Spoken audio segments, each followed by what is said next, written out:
Water is the source of all things, and the foundation of life. Without water, there is no life.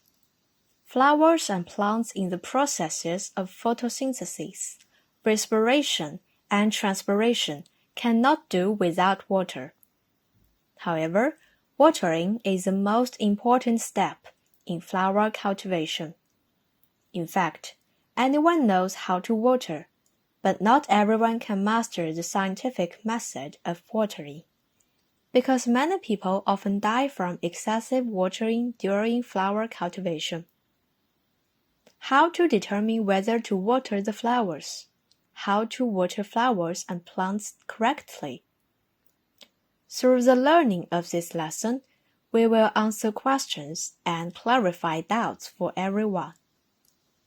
Where does the water for watering flowers come from?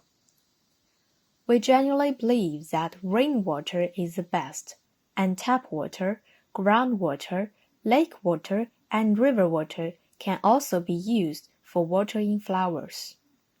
But the difference between water temperature and air temperature should not exceed 5 centigrades. The principles we follow for watering outdoor flowers and indoor potted flowers are also different. Next, we will explain them in detail. 1. Watering flower beds and flower borders. The watering of flower beds and flower borders should be carried out during plant growth activities, but should avoid direct sunlight exposure. Watering is usually done before 10 a.m. or after 2 to 4 p.m. in the afternoon. Plants exposed to direct sunlight should be watered heavily in the morning. Otherwise, they will wilt before the afternoon. Drip irrigation or micro-sprinkler irrigation should be used for flower beds and flower borders. When watering manually, the flow rate and amount of water should be controlled, and a fine nozzle should be used to thoroughly water the bottom water. The size of the water droplets should not impact the soil surface. Avoid washing flowers, and prevent soil from splashing onto flowers, stems, and leaves. After watering, there should be no omissions, no water accumulation, and no damage to flower buds or flowers. Watering also depends on the weather, with the condition that the mud surface does not dry or crack, and the flowers do not lack water. In summer, when the weather is dry and hot, watering should be done once every 1 to 2 days. 2. Watering potted flowers. How to determine if potted flowers should be watered? We usually judge whether the potted flowers are dry or wet by the following methods. When the surface of the potting soil is grayish-white and hard, tap the middle wall of the flower pot with your hand, and if a crisp sound is made, it indicates that the soil in the pot has dried. The surface of the potting soil is dark and soft. Tap the middle wall of the flower pot with your hand, and if it makes a dull sound, it indicates that the soil in the pot is not yet dry, and you may consider not watering the pot anymore.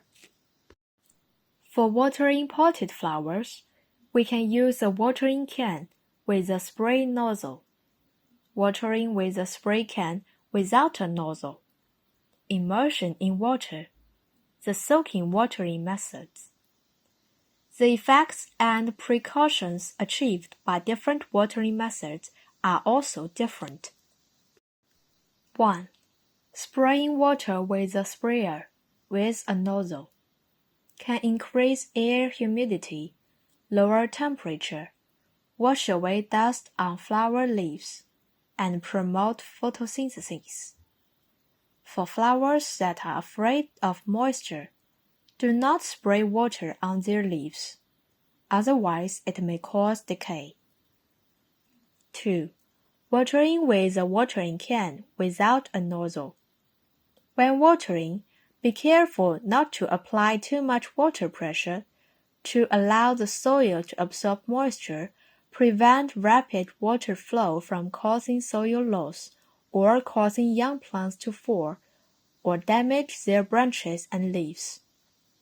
Removing the nozzle for watering can prevent certain flowers from rotting due to leaves or flower buds being too wet, caused by water spraying. 3. Immersion pot. Immersion pot is a container larger than a flower pot with flowers, filled with water and placed in the flower pot. The water level should not exceed the height of the flower pot, and it should be absorbed through the hole under the bottom of the flower pot to achieve the purpose of watering. The soaking method is suitable for a small number of potted flowers that suffer from severe water shortage due to excessive drying, or for pots that have just been seeded with fine flower seeds. After water slowly speeds from bottom to top into the entire pot, they can be removed. 4. Soaking. Most epiphytic flowers native to tropical and subtropical regions, such as tropical epiphytic orchids, ferns, and some Homoecious flowers, require loose and breathable potting substrates. Mostly fern roots, mosses, bark blocks, etc., which are not easy to water thoroughly. Therefore, in addition to watering, soaking pots should be regularly filled with water. We should also adhere to the following principles when watering flowers. 1. Avoid watering at noon in summer. 2. Flowers with hairy leaves are not easy to evaporate and are prone to decay when sprayed with water, and should not be watered with a watering can. 3. Blooming flowers should not be sprayed with water excessively, otherwise it may cause petal decay, affect fertilization, and reduce the fruiting rate. 4. If not dry, do not watering. After it dries, it must be poured. If it is poured, it must be fully penetrated. Do not water half of it. 5. Different types of potted flowers have different growth and development stages, and different weather conditions have different water requirements. In the process of growing flowers, it is necessary to explore specific watering methods for different plants through practice. This allows us to accumulate experience from practice after learning. Learn more and grow beautiful flowers.